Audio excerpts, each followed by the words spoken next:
नमस्कार, खबरों की खबर में आपका स्वागत है। मैं हूं संकेत उपाध्याय। तुर्की और सीरिया में 6 फरवरी को तड़के आए भूकंप में मरने वालों की संख्या 35,000 के पार हो चुकी है और यह लगातार बढ़ रही है। कम से कम 30,000 लोगों की मौत अकेले तुर्की में हुई और कम से कम 5,000 लोग सीरिया में अब तक मारे जा चुके हैं। यह भूकंप बीते 100 साल में इस इलाके में आया सबसे भयानक भूकंप है। संयुक्त राष्ट्र के अनुमान के मुताबिक मरने वालों की तादाद 56,000 तक जा सकती है। संयुक्त राष्ट्र के आपदा राहत संयोजक मार्टिन के मुताबिक हमने उत्तर पश्चिम सीरिया में लोगों को निराश किया है और वो अपने आप को जो अकेला महसूस कर रहे हैं वो बिल्कुल सही है। हम उन तक सही समय पर मदद नहीं पहुंचा सके, ये संयुक्त राष्ट्र का मानना है। हम जिस अंतर्राष्ट्रीय मदद की उम्मीद कर रहे थे वो अभी तक नहीं पहुंची है। मेरी जिम्मेदारी है कि इस गलती को हम जितनी जल्दी सुधार दें और उस पर ही हमारा पूरा ध्यान है। इस बीच सभी प्रभावित लोगों तक राहत और बचाव टीमें नहीं पहुंच पाई। इस वजह से कई जगह अपना सब कुछ गंवा चुके लोग काफी नाराज हैं और उन्होंने सरकार के खिलाफ प्रदर्शन भी किया है। कुछ जगहों से लूटपाट की भी खबरें सामने आ रही हैं। अब भूकंप से तुर्की के जो शहर सबसे ज्यादा तबाह हुए हैं उनमें से एक है गाजियानटेप। हमारे सहयोगी उमा शंकर सिंह इसी शहर से बता रहे हैं ताजा हाल। इस समय मैं तुर्की के गाजियानटेप में हूं और यहां एक नया दिन निकला है, लेकिन भूकंप पीड़ितों की काली रात बीतने का नाम नहीं ले रही।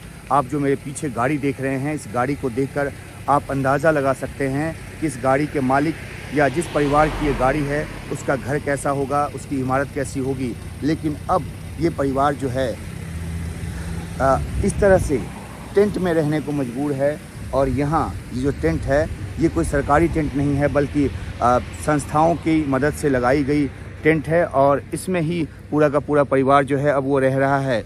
तो ये इसलिए हुआ है क्योंकि भारी ठंड का मौसम है। यहाँ पे खुले आसमान के नीचे जो रात है वो नहीं बिताई जा सकती।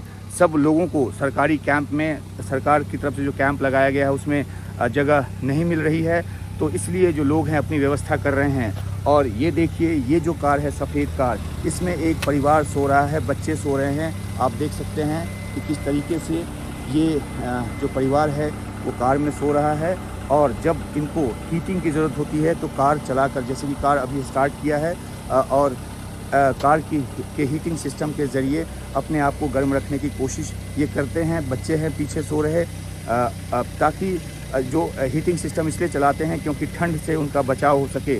और जाहिर सी बात है कि ये एक ऐसी आपदा है जिसने लाखों लोगों को बेघर कर दिया है और उनको मदद की जल्दी ज़रूरत है। दुनिया के देशों से मदद आ रही है लेकिन वो कम पड़ रही है क्योंकि ये आपदा ही इतनी भयावह है।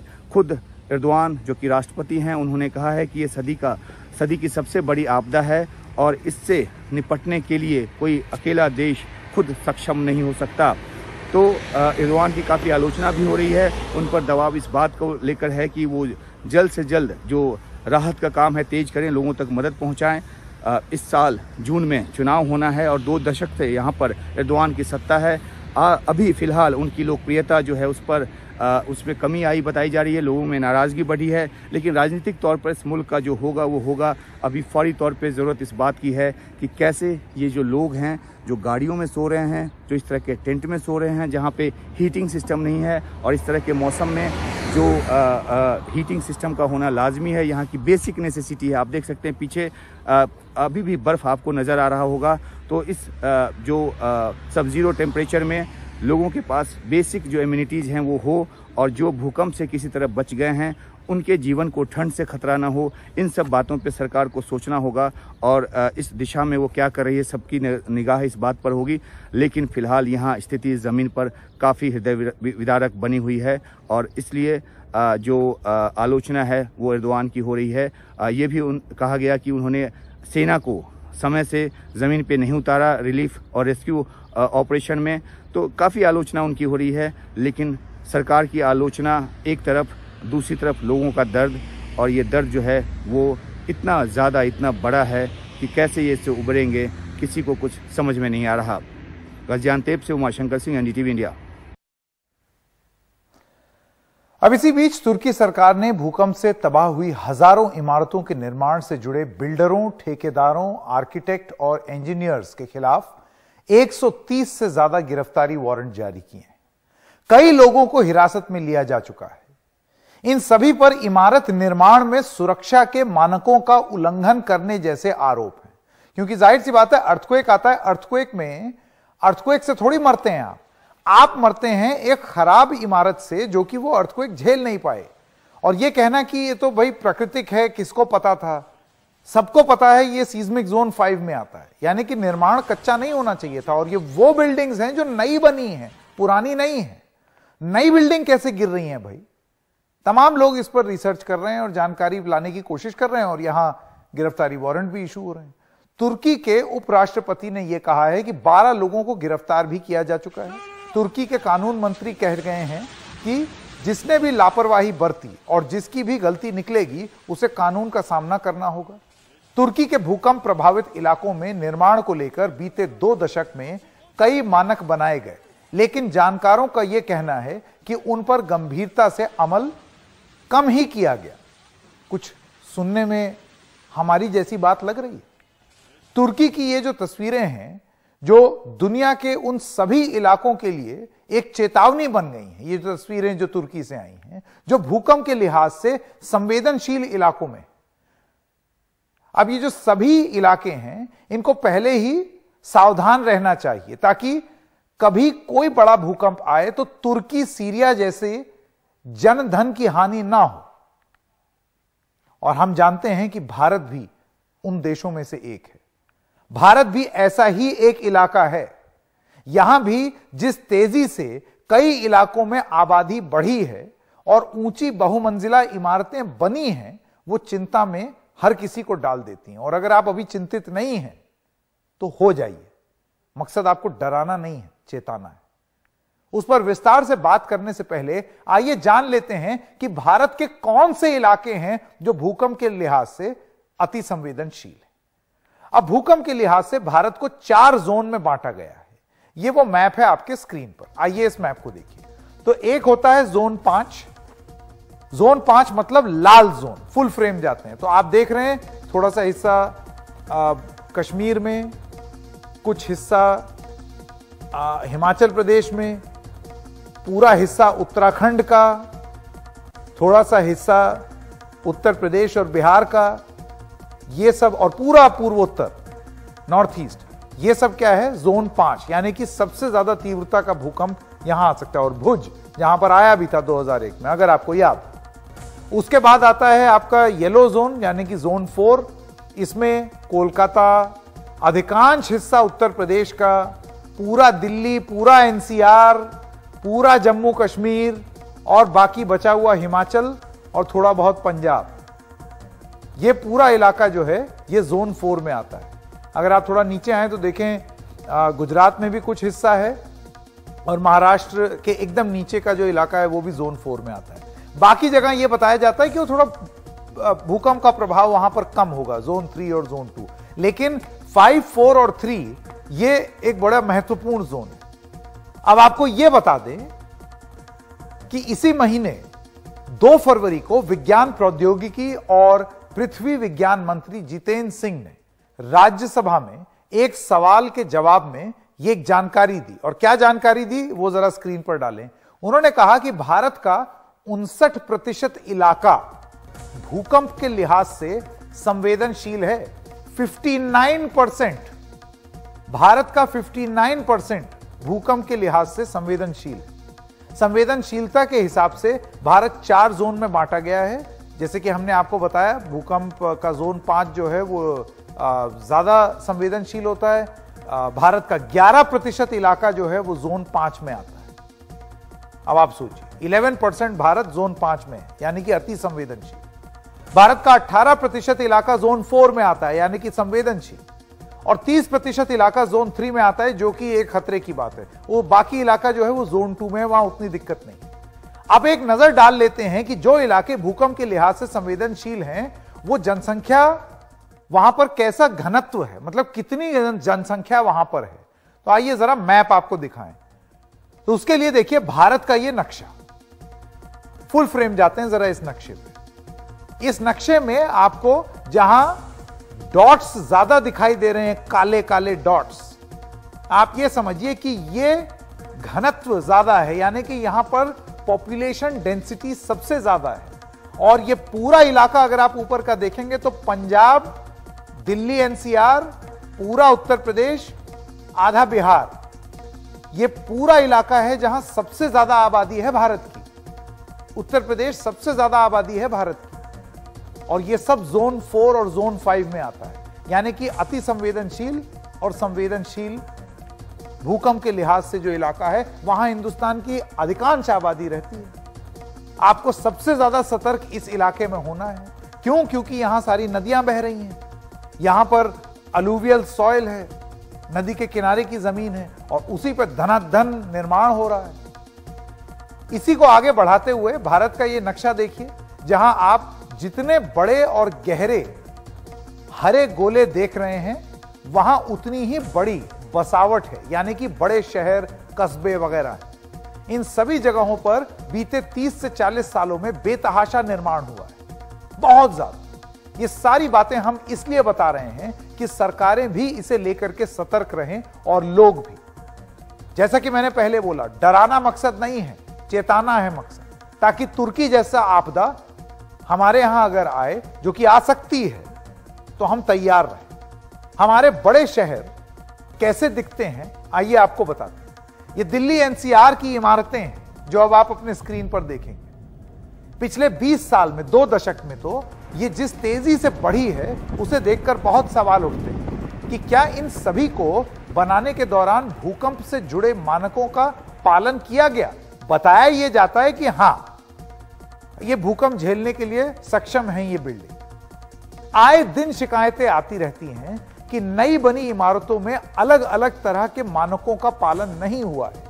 किसी का कंप्लीशन सर्टिफिकेट नहीं है, किसी पर स्ट्रक्चरल इंजीनियर की मुहर नहीं है। कई जगह यह शिकायत आती है कि सर्टिफिकेट फर्जी तरीके से हासिल किए गए हैं। कई जगह आती है कि पिलर टूट गया, कई जगह आती है कि कंस्ट्रक्शन गिर गया, छत गिर गई, छत फट गई, बेसमेंट लीक कर रहा है। इसका नतीजा यह होता है कि नई बनी इमारतों की खामियां भी तुरंत ही सामने आने लगती हैं, जैसे कि ये तस्वीरें आप देख रहे हैं। और ज्यादा दूर नहीं जाते हैं, दिल्ली एनसीआर में ही चलते हैं और ये तस्वीरें दिखा देते हैं। ये सब सिद्धार्थ विहार, नोएडा, गाजियाबाद, ग्रेटर नोएडा, इन सब जगहों में नई नई बनी इमारतों की तस्वीरें। हाई राइज सोसाइटी में कई तस्वीरें सामने आई हैं, ये हमने मंगाई हैं अलग अलग जगहों से। ये बेसमेंट का हाल है, देखिए। और कुछ ही मिनटों में हमें परेशान निवासियों की सैकड़ों तस्वीरें आ गई। हमने सिर्फ बोला कि आप अपनी तकलीफ बताइए, एक के बाद एक लोगों ने तकलीफ भरी अपनी तस्वीरें भेजनी शुरू कर दी। सबको अपनी इमारतों और बिल्डर के निर्माण से अलग अलग शिकायतें, और सभी शिकायतें बता रही कि किस लापरवाही से इन इमारतों को बनाने का काम हुआ है। कौन सी जगह पर, जो जोन 4 में आता है, यानी कि संवेदनशील, इसमें से कितनी इमारतें बड़े भूकंप को सहने की क्षमता रखती हैं, इससे जुड़ा कोई पुख्ता आंकड़ा है ही नहीं।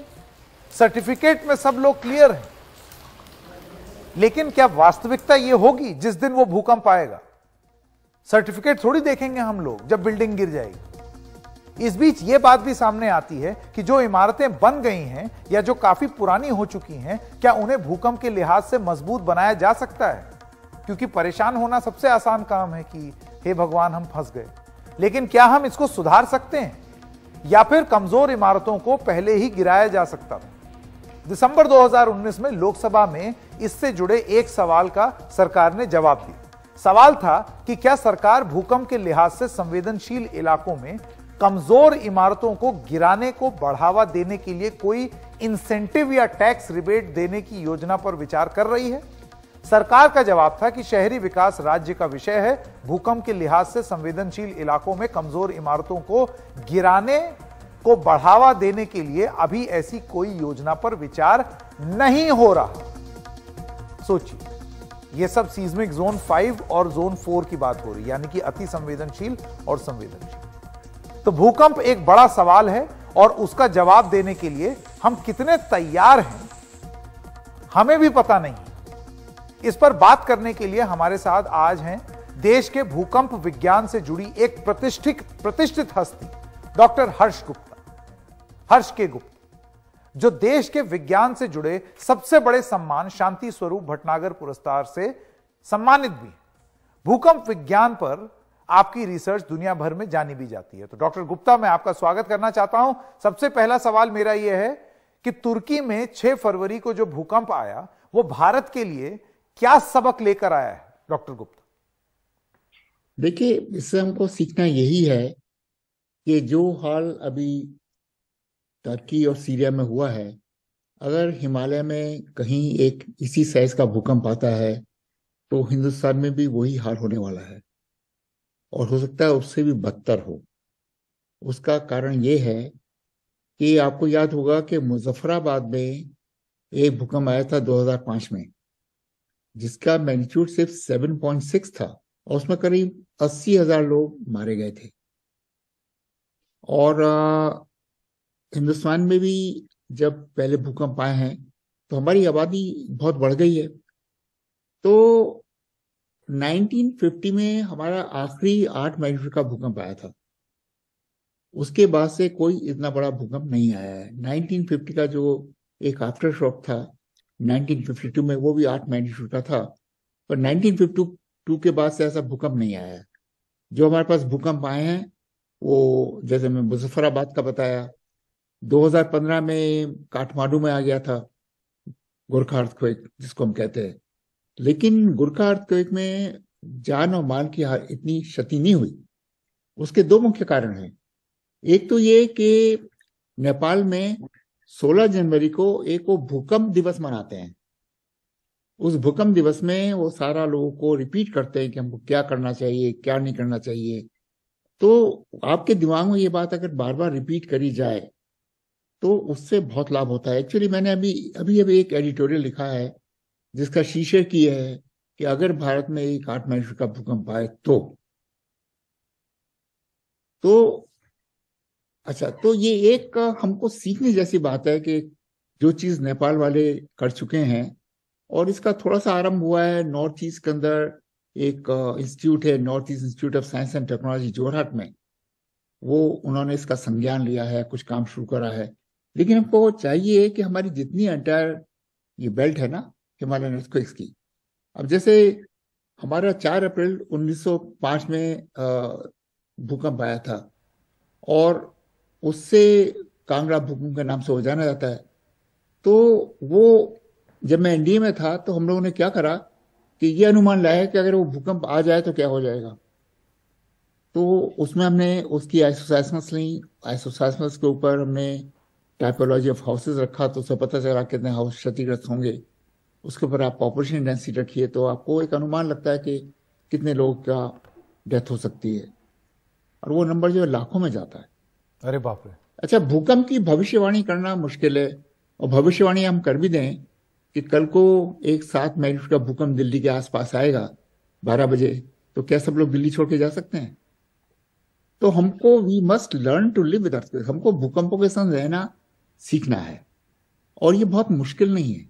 इसके लिए हम प्रतिबद्ध हों, और मेरा ऐसा मानना है कि एनडीएमए है और स्टेट डिजास्टर मैनेजमेंट एजेंसीज हैं, जितनी भी स्टेट्स हैं उनकी स्टेट डिजास्टर मैनेजमेंट एजेंसी हैं, उनको आई एम श्योर वो इसका संज्ञान ले रहे हैं कि अभी जो कि होके चुका है, अगर ऐसा कुछ हिंदुस्तान में हुआ तो क्या होगा, और उससे बचने की तरकीबें भी हैं।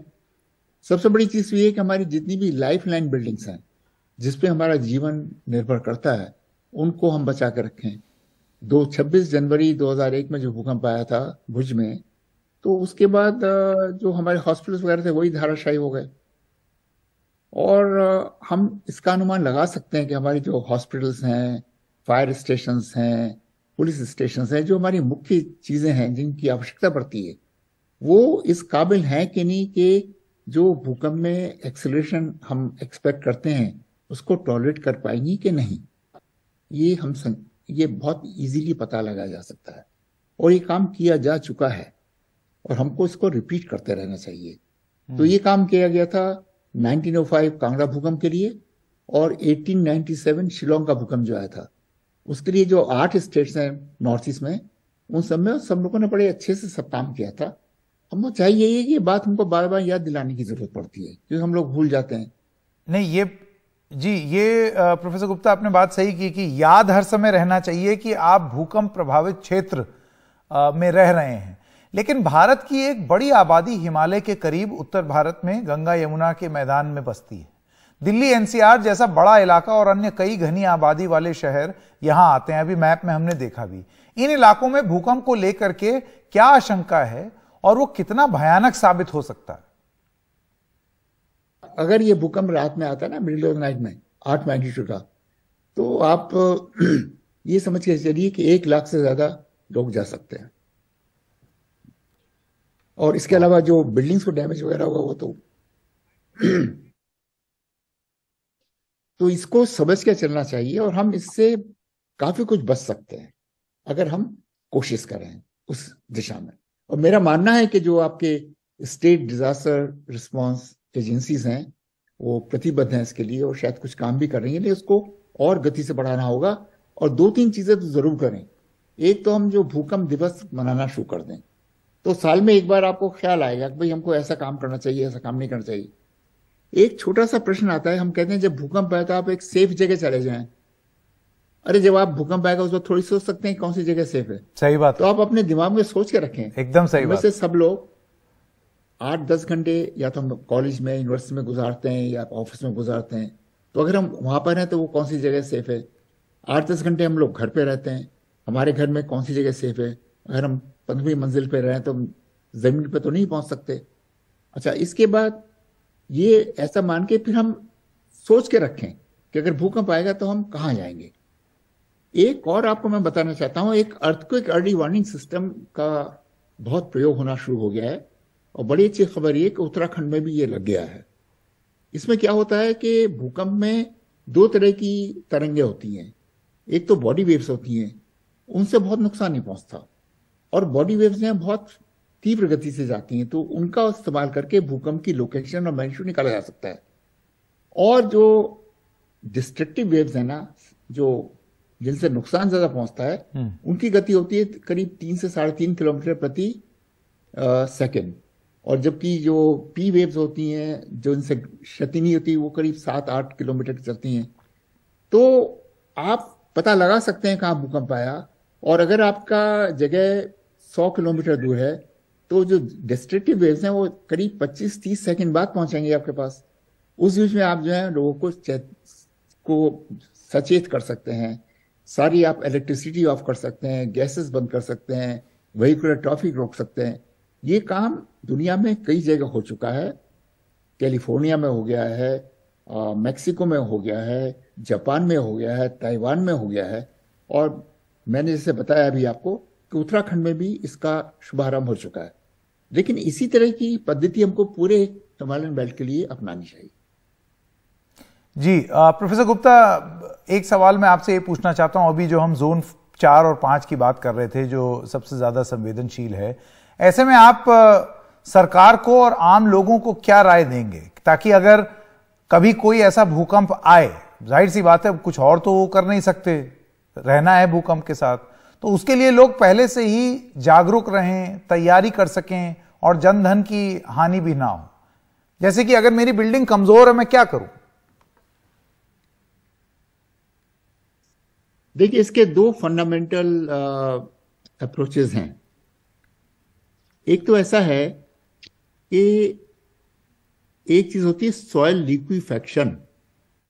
जब भूकंप आता है तो जो धरती में ऊपर की 5-10-15 गज तक जो पानी होता है, वो बहुत हिलने से वो सारी जो धरती है वो उससे जेली जैसी हो जाती है।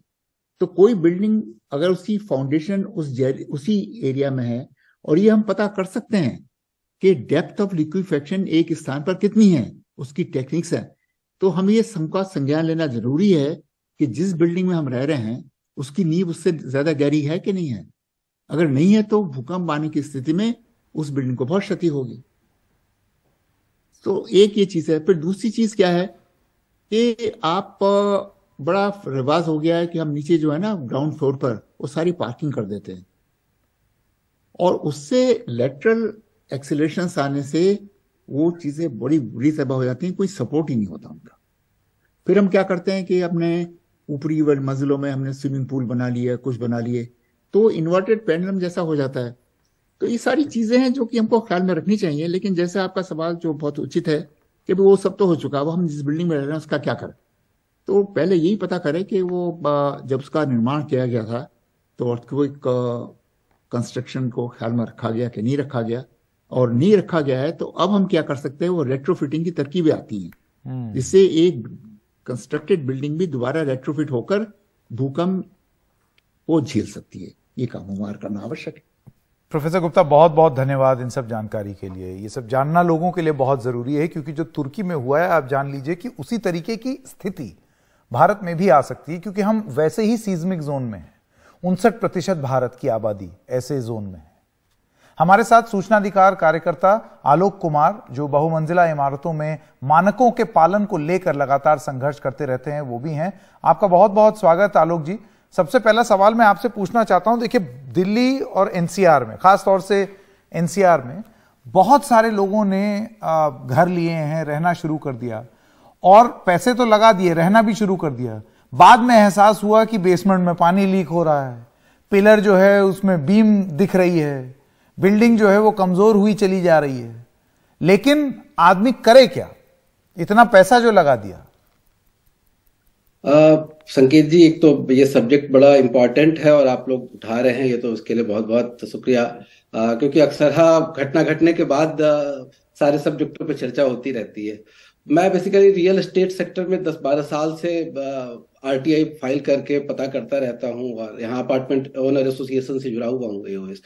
ये जो मैटर है, इसमें हमने एक चीज जो देखी, जो अथॉरिटी और बिल्डर का साठगांठ कहिए या सरकार और बिल्डर का साठगांठ कहिए, एक सबसे बड़ी दिक्कत ये रही कि जो सरकार एफएआर जो देती है, फ्लोर एरिया रेशियो, और उसके साथ जो परचेजेबल एफएआर देती है 33% का, और उसके साथ 10% की कंपाउंडिंग की जो लिमिट देती है कि अवैध निर्माण आप जो करें उसके ऊपर कंपाउंडिंग करा ले, तो टोटल आप देखिए 33 और 10, मतलब 44% करीब एक्स्ट्रा बनाने की अनुमति कभी भी मिल जाती है। वो इतना बड़ा एक अभिशाप साबित होगा कुछ टाइम बाद जब इस तरह की घटना घटेगी। और आज भी गाजियाबाद, नोएडा वगैरह में अगर सही ढंग से पता किया जाए तो कई बिल्डिंग ऐसी मिलेगी जहां पहले 20 फ्लोर की इजाजत थी, बाद में पता चला कि लास्ट मोमेंट में उसको एफएआर मिल गया, कंपाउंडिंग मिल गया और 28 फ्लोर बन गई। तो इस तरीके से बहुत सारी बिल्डिंगों का अगर आरटीआई से पता लगाते हैं हम लोग, तो हमारे पास कितने आरटीआई इस तरह से आए हैं जिसमें सैंक्शन प्लान में लिखा हुआ है कि भैया ये 20 फ्लोर है, और बाद में जब बिल्डिंग देखा तो मतलब जो जमीन की कैपेसिटी है उससे कहीं ज्यादा करके अलाउ किया गया है, और ये आधिकारिक रूप से किया है। हाँ, मतलब मेरा ये कहना है कि जैसे 20 फ्लोर की कैपेसिटी से वो बनाया बिल्डिंग, तो भाई 20 फ्लोर के हिसाब से तो बनाया, बाद में उसको आपने एफआर और 33% परचेजेबल के नाम पे दे दिया, फिर 10% कंपाउंडिंग के नाम पे दे दिया कि इलीगल जो इतने भी होते हैं उसमें 10% अलाउड है, तो उसने 10% और खींच दिया। तो मतलब एक तरह से हम लोग खुद से मिलजुल के इस तरह से कंस्ट्रक्शन करवा दिए हैं कि वो बाद में, मतलब मेरे ख्याल से अगर स्ट्रक्चरल ऑडिट किया जाए, मैं इसकी डिमांड काफी दिनों से कर रहा हूँ कि भाई आप एक third party independent structural audit कराइए। तो एक तरह से स्ट्रक्चरल ऑडिट जो है वो हेल्थ चेकअप है अपार्टमेंट का, क्योंकि यहाँ मल्टी स्टोरी 4-4 हजार फ्लैट का एक अपार्टमेंट है। तो आप मतलब अगर कुछ भी घटना घटेगी तो कितनी बड़ी बात होगी। तो इस पे मैं काफी बार ये मुद्दा उठाया हूँ अथॉरिटी के सामने भी। अब शायद थोड़ी बहुत अथॉरिटी तैयार हुई है स्ट्रक्चर ऑडिट के लिए। तो मुझे लगता है कि, और दूसरा एक सबसे अहम मुद्दा ये भी मैं आपको बताना चाहता था कि जो मैंने एक आरटीआई लगाई कि भाई कैसे अथॉरिटी की जो इंजीनियरिंग टीम है या इन्फोर्समेंट टीम है वो क्या देखती है जाके, जब बिल्डर बना रहा है, मटेरियल बना रहा है, तो वो स्ट्रक्चर ऑडिट में या जो उसने सैंक्शन प्लान के हिसाब से जो उसको बताया गया है कि इतना पिलर लगाना है और इतने पिलर में इतने सरिया लगाने हैं, इस तरह की क्वालिटी लगानी है, मटेरियल लगानी है, उसका क्या देख रेख करने का अथॉरिटी को क्या है, उसमें क्या मापदंड है। तो अथॉरिटी ने बताया कि भाई इसमें हमारा कोई मापदंड नहीं है, हम वो चीज नहीं देखते, हम केवल फ्लोर देखते हैं कि इतना फ्लोर बन गया। तो मैं ये कहता हूं कि भाई जब आप एफआर का पैसा लेते हो, प्लॉट का पैसा लेते हो बिल्डर से, बाहर के थ्रू ही जाता है, तो आप इस पे भी चेक रखो कि भाई आप किस तरह का मटेरियल यूज कर रहे हो। दिक्कत ये है ना आलोक जी, जिस दिन ये चुनावी मुद्दा बन जाए उस दिन तो बात हो, उस दिन अपने आप ही स्ट्रक्चरल ऑडिट भी होने लगेगा, बिल्डिंगें भी मरम्मत उनकी होने लगेगी, सब कुछ हो जाएगा क्योंकि जोर पड़ेगा। पर क्योंकि ये चुनावी मुद्दा नहीं बनता, इन घरों में रहने वाले तकलीफ झेल रहे लोग भी इसको चुनावी मुद्दा शायद नहीं मानते हैं और यही सबसे बड़ी दिक्कत होती है। तो आपको सुध ले लेनी होगी। बहुत बहुत धन्यवाद आलोक जी हमारे साथ जुड़ने के लिए। सुध ले लीजिए, क्योंकि आप ये जान लीजिए कि जो तुर्की में हुआ है बिल्कुल उसी तरीके के जोन में भारत का अधिकांश इलाका, लगभग 60%, 59% करीब करीब उसी जोन में है। कभी भी इस तरीके का अर्थक्वेक आ सकता है। अपने बेसमेंट में जाइए, बिल्डिंग देखिए, किसी स्ट्रक्चरल इंजीनियर को बुला करके दिखाइए, क्रैक दिखे, कुछ गलत दिखे तो आंदोलन करिए, वरना कहीं ऐसा ना हो कि बहुत देर हो जाए। आइए रुक करते हैं हमारी अगली खबर का। सरकार ने रविवार को 12 राज्यों में राज्यपालों और केंद्र शासित प्रदेश लद्दाख में उपराज्यपाल की नियुक्ति की। इसमें से कई नियुक्तियां अलग अलग वजहों से चर्चा में रही। इनमें से एक नियुक्ति सुप्रीम कोर्ट के पूर्व जज जस्टिस एस अब्दुल नजीर की है, जिन्हें आंध्र प्रदेश का राज्यपाल बनाया गया है। लेकिन इस नियुक्ति पर विपक्ष ने सवाल उठाए हैं, क्योंकि उनकी नियुक्ति सुप्रीम कोर्ट से रिटायरमेंट के 6 हफ्ते के भीतर ही हो गई, जबकि माना यह जाता है कि सुप्रीम कोर्ट के जजों को रिटायरमेंट के बाद एक कूलिंग ऑफ पीरियड निभाना चाहिए। नियम नहीं है लेकिन माना जाता है, यानी वो सरकार द्वारा किसी पद को कुछ अरसा तक हासिल ना करें ताकि न्यायपालिका को लेकर किसी तरह के सवाल ना उठें। लेकिन जस्टिस अब्दुल नजीर की नियुक्ति पर सवाल उठ रहे हैं। जस्टिस नजीर कई बड़े फैसलों से जुड़े रहे हैं, जैसे राम जन्मभूमि मंदिर से जुड़ा फैसला, उसके अलावा 3 तलाक से जुड़े फैसले में भी वो एक जज रहे। हाल ही में रिटायरमेंट के कुछ दिन पहले वो उस बेंच की अगुवाई कर रहे थे जिसने सरकार के नोटबंदी के फैसले को वैध ठहराया। उनकी नियुक्ति पर सवाल अब उठाए जा रहे हैं।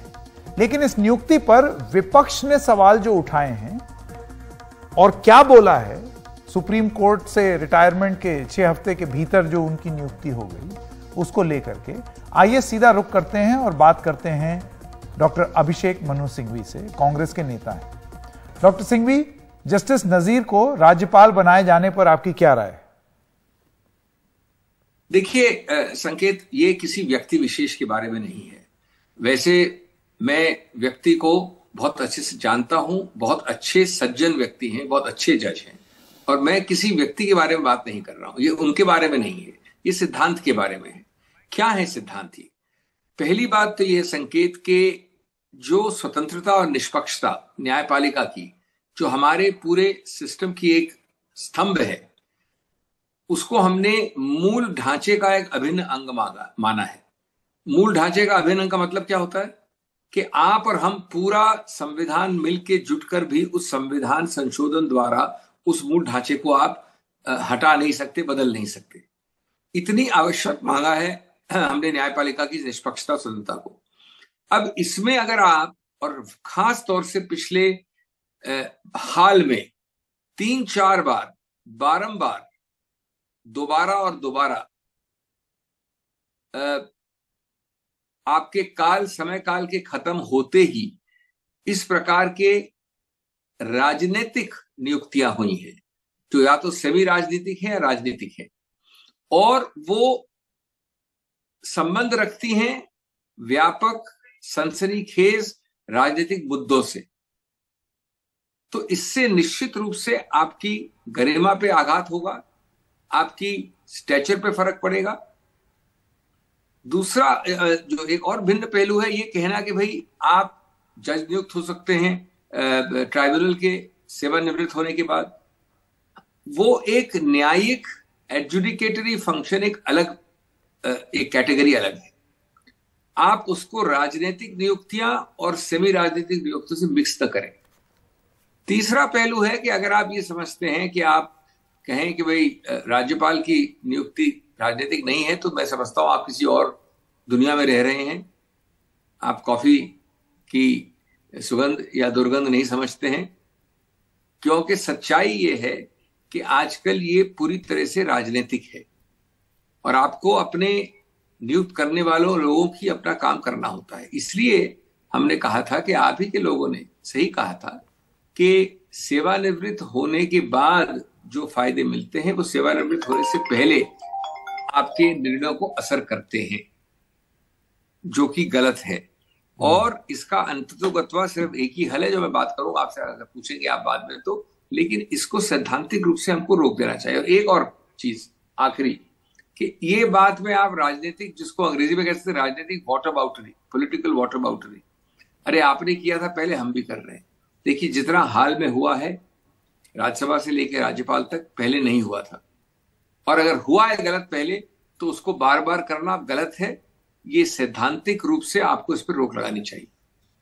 ठीक है डॉक्टर सिंघवी, बहुत बहुत धन्यवाद आपका हमारे साथ जुड़ने के लिए, और इस पर विस्तार से आगे भी चर्चा करेंगे। जो बात आपने बोली कि आपको क्यों ये लगता है कि ये फैसले जो लिए हैं वो संदेह उन पर प्रकट होता है, बात आपने समझा दी। अब जरा नलिन कोहली जी से बात करते हैं, नेता है भारतीय जनता पार्टी के, वरिष्ठ वकील भी हैं।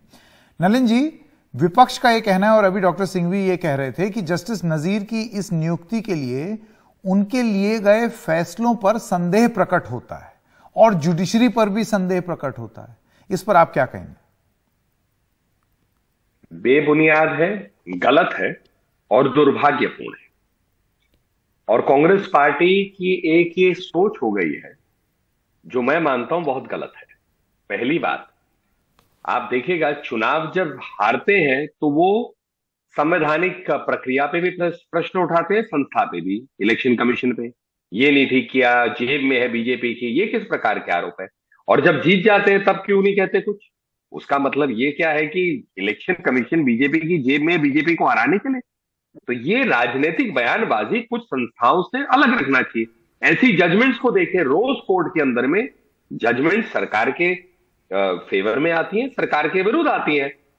अब कांग्रेस पार्टी जहां पर उनको लगता है कि जजमेंट हमें पसंद आ गया तो जज बहुत अच्छा हो गया, जहां उन्हें पसंद नहीं आया तो वो कहते हैं कि देखिए सर, जजेस जो है वो आजकल इंडिपेंडेंट नहीं है। और इस प्रकार से व्यक्तिगत कहना, वो भी नजीर साहब के लिए अति शरीफ व्यक्ति हैं, बहुत मतलब उनको आप कोर्ट में देखिए, उनके ही बहुत वरिष्ठ नेता हैं जो कोर्ट में रहते हैं हमारी तरह, उन लोगों के सामने भी पूछिए कि एज अ जज how well he has conducted himself. अब गवर्नेंस पोस्ट एक अलग विषय है, उसका जजमेंट से क्या लेना देना? आप किस प्रकार की आरोप लगा रहे हैं? क्या ऐसा आरोप लगाना उचित है क्या? वो भी एक संवैधानिक पद के लिए। और ये संविधान की गरिमा के साथ मजाक है, क्योंकि वहां पर भी संविधान की शपथ लेते हैं एक जज, सुप्रीम कोर्ट में हो, हाई कोर्ट में हो, और यहां पर भी गवर्नर है तो संविधान की शपथ लेते हैं। तो संविधान को रखने के लिए, संविधान की माध्यम से लोगों की सेवा करने के लिए, नहीं, ये विपक्ष से पहले एक अच्छी बात है, इस पर राजनीति भी करना। समय खत्म हो गया है, लेकिन नलिन जी, विपक्ष से कहीं पहले ये अरुण जेटली जी जो बीजेपी के नेता हैं वो भी यही बात बोल चुके हैं। फिर कभी बात करेंगे, वक्त खत्म हो रहा है। बहुत बहुत धन्यवाद आपका हमारे साथ जुड़ने के लिए। एक छोटे से ब्रेक के लिए रुक रहे हैं। ब्रेक के बाद जब आएंगे तो आपको बताएंगे कि दवाइयों की ऑनलाइन बिक्री पर सरकार कैसे हुई है सख्त। खबरों की खबर जारी रहेगा।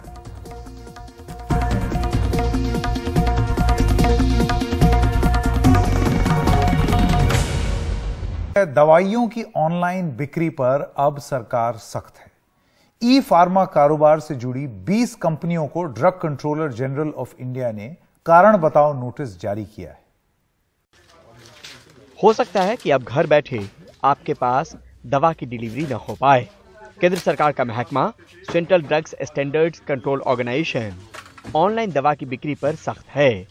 लिहाजा टाटा 1mg, प्रैक्टो, अमेजन, फ्लिपकार्ट सरीखी बड़ी कंपनियों से लेकर 20 ऑनलाइन दवा कारोबारियों को कारण बताओ नोटिस जारी किया गया है। नोटिस में कहा गया है कि कंपनियां नियमों की अनदेखी कर रही हैं। इसमें जिन जिन राज्यों में ई फार्मा दवाई बेच रही है वहां का लाइसेंस होना जरूरी है।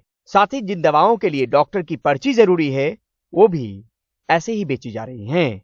शुरू से गवर्नमेंट के ऑनलाइन के अगेंस्ट हैं, क्योंकि इसमें पब्लिक इंटरेस्ट ज्यादा है।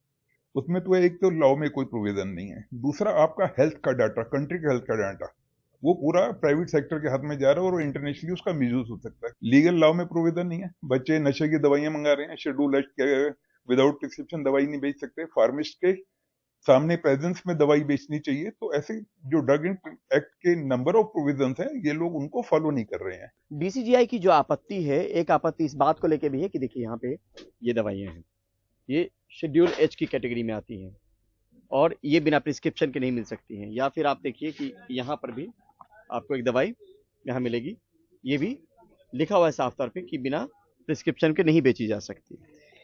यहाँ पे भी बहुत सारी दवाइयाँ लगी हुई हैं जो शेड्यूल एच, H1 या X कैटेगरी की हैं, जो बिना प्रिस्क्रिप्शन के नहीं बेची जा सकती। लेकिन आरोप इस बात को लेकर भी है कि ऑनलाइन दवाई कंपनी जो है वो इन दवाइयों को बिना प्रिस्क्रिप्शन के ही लोगों तक पहुंचा रही है। स्वास्थ्य मंत्रालय के सूत्रों के मुताबिक 16 राज्यों के हाई कोर्ट में ऑनलाइन दवा बिक्री को लेकर मामले हैं। इतना ही नहीं, DCGI को भी समय समय पर ऑनलाइन दवा कारोबार को लेकर शिकायतें मिली हैं। उधर all India organisation of chemists and druggists ने ऑनलाइन दवा कंपनियों के मुद्दे पर 15 फरवरी को हल्ला बोल की घोषणा की थी, मगर स्वास्थ्य मंत्री से मुलाकात के बाद इसे टाल दिया गया। दवाओं का मूल्य का निर्धारण NPPA द्वारा किया जाता है। एक निर्धारित मार्जिन के बाद ही दवा विक्रेता 8, 16, 10 और 20% मार्जिन डी कंट्रोल पे लेकर दवा का व्यवसाय करते हैं। देश के दवा कानून की कई धाराओं का उल्लंघन करती हैं जो फॉर्म 61 में दी गई हैं। इसके अलावा जो रूल 65 एंड 65(9) और 65(10। ऑनलाइन ने बाजार से अलग बड़े डिस्काउंट के दरवाजे ही नहीं खोले, बल्कि दवाई के लिए काउंटर दर काउंटर भटकने की मजबूरी को भी विराम दिया। पर बात जब नियम, कायदे, कानून और आम लोगों के नफा नुकसान की हो तो अंतिम निर्णय सरकार का है। नई दिल्ली से परिमल कुमार, NDTV इंडिया। तो खबरों की खबर में आज इतना ही। नमस्कार।